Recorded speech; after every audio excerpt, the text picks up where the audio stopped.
තෙරුවන් සරණයි. කඩවර සෝන්කාලී දේවාලය නොවැම්බර් මාසයේ 22 වෙනිදා ඉතින් දින දෙකක් තිස්සේ දේවාලයේ අලුත් අඩියා කටයුතු වගේ සිදු කරනවා. නව ඉදිකිරීම වගේ සිදු කරගෙන ඒ ආකාරය යනවා.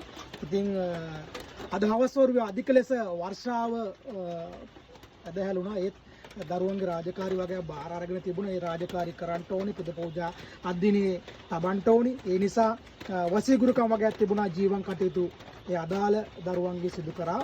ඒ වගේම තමයි අසාධාරණ යම් දෙයක් වෙලා තිබුණා මාගේ දරුවෙකුට.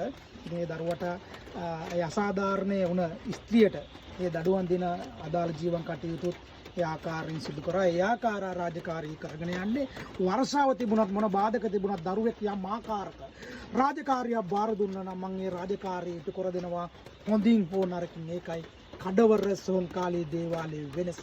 තෙරුවන් සරණයි.